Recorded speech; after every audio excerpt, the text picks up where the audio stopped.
It's faster than a speeding Argent, more powerful than a Raptor, able to leap tall buildings in a single bound, able to leap tall buildings in 2 bounds. Oh, you know what? Let's just skip that part. It's Super Frog. I seem to have a frog in my throat. So, welcome to the Arc Switch Survival Guide. Today we are going to be talking about the frog, which is one of my favorite dinosaurs in Arc, even though he's just a gigantic frog, right? But frogs are one of the most useful dinos, and they have all kinds of cool things they can do. It's kind of like having a dino that's part swimmer, part flyer, and part land mount. They're super fast, they're great in combat, and very good for running away from dinosaurs. Also, their tongue has a tranquilizing poison, so you can actually knock out dinosaurs pretty effectively just using a frog's tongue, and from there you can either tame them or just kill them.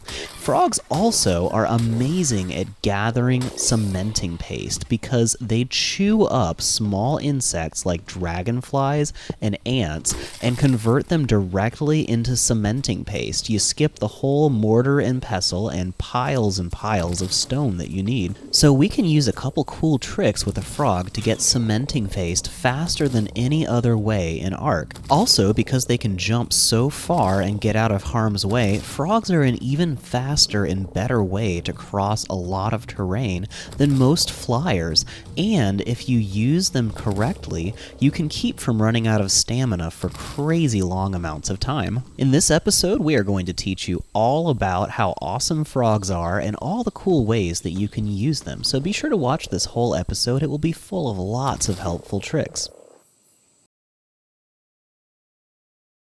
Now, the first thing we need to do if we want to ride a frog is actually make the frog's saddle. And we have to be level 40 to be able to learn the engram to make the Beelzebufo saddle or frog saddle. Now, these guys are really good, and they're actually just about as good, if not better, than a flyer. And you can unlock their saddle just 2 levels after you get the Pteranodon saddle. So it's kind of a toss-up as far as which one is actually better, but I would definitely recommend going for taming a Pteranodon first, because it's really hard to tame a frog. We have a whole episode on how to do that in the last episode, but definitely be careful if you're planning to tame a frog. Now, we need 5 cementing paste in order to make the frog saddle, but I've got a bunch of snails roaming around my base, and snails are constantly pooping achatina paste, which is a substitute for cementing paste. There's a piece right there. So as long as you've got some snails, it's a really easy way to get tons of cementing paste. But if we use a frog properly, we can get cementing paste much faster than even with snails. So I'm going to go ahead and craft that. It just takes a lot of materials, and that is all finished crafting. Now I'll drop off these materials and run out and equip my frog with his first saddle. I'm really excited about this frog because he just looks really cool. So, of course, it's raining, which is great for frogs. Frogs love the rain. And where did I park my frog? Hey, dinosaur poop. That's always a good thing.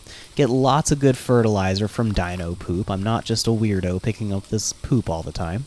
So, where did I park? Oh, there he is. Frogs are kind of small, so they're hard to spot. And he's got some levels, and I'm going to go ahead and increase his movement speed for starters, because they are so good at jumping around and going really fast.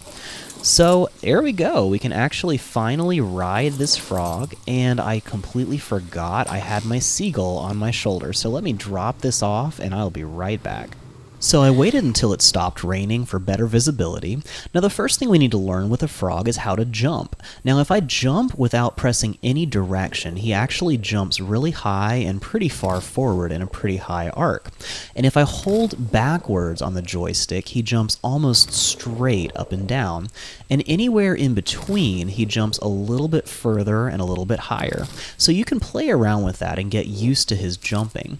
Now if I hit the right trigger, he has his main primary attack, which shoots his tongue straight out.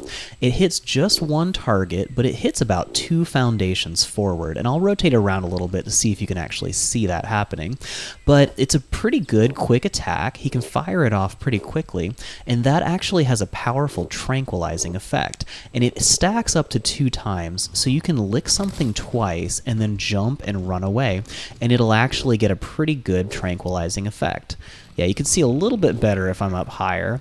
Now, the left trigger does a sweeping attack, and that's not as powerful from what I understand, and it only stacks up to 1 tranquilizing effect, but it will hit dinos in a large arc, and it's especially good for farming things like dragonflies and ants that will swarm you in a large group. Now, before you take the frog out, be sure to practice jumping a lot, because you're going to be navigating a lot of terrain that you don't have to worry about with flyers. But if you jump and just don't hold any direction, you go pretty high and in a nice arc. But if you hold forward, you jump really far forward, and you can cover a whole lot of ground. Now, if you are sprinting and you look at my stamina, I'm actually sprinting, but I'm not taking up very much stamina when I'm in the air, because it only takes a tiny bit of stamina to jump, and then the entire time you're in the air, you're not actually using any stamina. So where a normal dino would be using stamina the whole time it's running, as long as you keep jumping as soon as you hit the ground, you use a tiny fraction of the stamina. Now, if you work on your arc of your jumps pretty well, you can actually make pretty high jumps, and you can get almost 4 stories high. Like, if I didn't have these tapeharas here and I got up on this foundation, I could probably make it up onto the roof with a single jump. Now, if I use a step like this, I can actually jump twice, and oh boy, okay, never mind, here we go.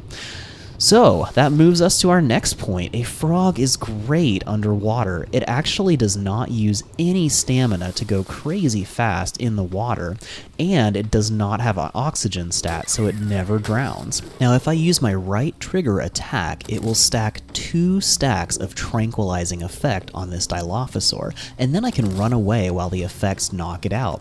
You can also stack a 3rd stack if you use the left trigger attack once. So, 1 left trigger and 2 right triggers will give it 3 stacks of tranquilizing effect, and then you can just run away while it knocks out most dinos. And of course, once a dino is unconscious, you can either kill it or tame it from there. Now, if you're fighting a more dangerous dino like a Rex, Carno, Therizinosaur, you may not want to use your frog to tranquilize it, because frogs don't have crazy amounts of health. They are also pretty low on weight, so they're not very good for pack animals, but look how crazy fast I can move down the coast, and I can use up all of my stamina jumping, even though that takes a very long time, and I can travel great distances while I am jumping like that. But after I've used up all of my stamina, I can still swim really fast and just jump in the water while my stamina recharges. So you can just kind of go back and forth between the water and the land and have practically unlimited stamina with a frog. Now, there are piranhas in here that are trying to attack me, but as you can see, I can outswim these piranhas with no trouble at all, even at pretty much 0 stamina. And now my stamina is completely recharged, and I didn't take a single hit of damage. Now, you'll probably want to put some stats into your stamina. This is a pretty high-level frog. But as you can see, as long as I keep hitting the jump button the second I hit the ground, I'm sprinting this entire time, and we'll see how long it actually takes to run out of stamina. But you can cross much greater distances than you could with a flyer. Now, of course, anytime you're on the ground, you do run the risk of getting attacked by stuff, and some dinos can actually stun you or knock you off your frog, but only if they can catch you. And with most dinos, you can just straight up outrun them. I mean, you saw how much distance I've covered. I'm already about halfway from my main base to my raft fortress, and I only used up half my stamina. That's actually a little better than my Argent can do, and it has about 1,000 stamina. I haven't put a ton of stamina into this frog. So, I just wanted to see if I could land in that tree just for fun. Now, I think there's some Troodons around this hill, and if you do get attacked by something that can tranquilize you or stun you, it can be a problem. Like a raptor can actually knock you off your frog, so if a raptor catches you, you're toast. So definitely be careful, especially anytime you stop moving. But you know how cautious I am, and I'm actually feeling pretty comfortable even going near the swamp with this frog, because anytime something starts coming after me, like this snake, I can just hop away really fast, and jumping straight up in the air is actually pretty good for getting away from stuff. Now the reason I'm out here is I'm actually looking for meganeuras, or giant dragonflies, because I've seen some around these hills, and the frog can actually turn dragonflies directly into cementing paste if I can find some. And I'll give you guys a full guide on the fastest way to do that, but for now, since we're just going over the frog, if you can kill a meganeura and then use the right trigger attack to harvest it, you will actually get some chitin and some cementing paste at the same time, and that completely skips the whole thing where you normally have to get off your mount, harvest some chitin, and then bring it all back to the mortar and pestle along with some stone to crunch it down into cementing paste. The frog gets you chitin and cementing paste at the same time, and it actually has a very high chitin gathering efficiency. So you can only turn small bugs like ants and dragonflies into cementing paste directly. If you kill larger things that have chitin, like say trilobites or even like scorpions and stuff like that, it will still get you a lot of chitin because it has such a high resource gathering efficiency for chitin, even better than if you're using most tools, but you don't get the direct cementing paste. You still got to bring it back to your base and crunch that down. Now, if you follow the rivers, you can actually find full swarms of ants and dragonflies, and those are great ways to get chitin, especially if you can tick them off and get them all to swarm you. But we'll do a full guide on that later. Now, you'll also notice that I got attacked by a raptor and some other stuff came after me, but I wasn't even all that worried. Now, a raptor can actually dismount you from your frog, so be real careful that if anything comes close to you, you don't get hit by any dino that can actually stun you or tranquilize you, because that can actually be a serious problem. But otherwise, you can pretty much jump away and escape and be faster than almost any dino. You saw how easily I outran that raptor. Now, another thing to consider is you can jump straight over things like boulders, and other dinos can't do that, so you can easily use the terrain to escape. Now, frogs do take some fall damage, but as you saw there, that only took about a third of his health down, and most dinos probably would have died from that. Now, if you're falling especially far, you can actually dismount your frog and jump off right before it hits the ground, and that can save your frog's life, but you will have to jump back on. Now, frogs can also attack underwater. Using the right trigger will shoot out that spear-like attack, and the left trigger also works to do a sweeping AoE attack. And you can see here, this is actually a pretty efficient way to harvest fish and piranhas. Now, frogs didn't used to be able to attack underwater, but they've actually added that in a somewhat recent patch. So frogs are now a great way to harvest fish, and even you could probably take down sharks with a frog if you're pretty good about attacking, running away, and jumping back out of the water when you take too much damage. Now, it's really a good idea to add some stats for your frog to gain some health, because they have pretty low health to start. Now, another thing you can do is if you're playing PvP, frogs are really great at jumping over people's walls, and you can even bring like some walls and platforms yourself, build a little platform a little bit out of their base, and then jump onto that and use that to launch yourself over their walls with a frog. So that's another reason frogs are a pretty, sought after mount for PvP, and you can tranquilize somebody by licking them a couple of times with the frogs and actually knock out survivors. It's also really hard to keep track of somebody who's jumping way up in the air and moving really fast on a frog, so your enemies may lose a lot of ammo when they're attacking you. But once again, the frog does have pretty low health, so be real careful if you're using one.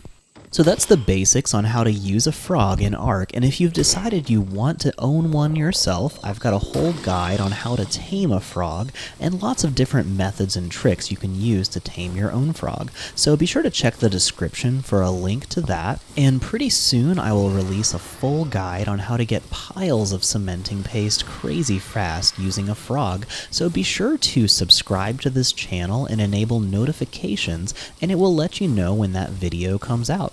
Also, please drop a like if you liked this video, and leave a comment if you have any comments, tips to using frogs, or questions about frogs in Ark.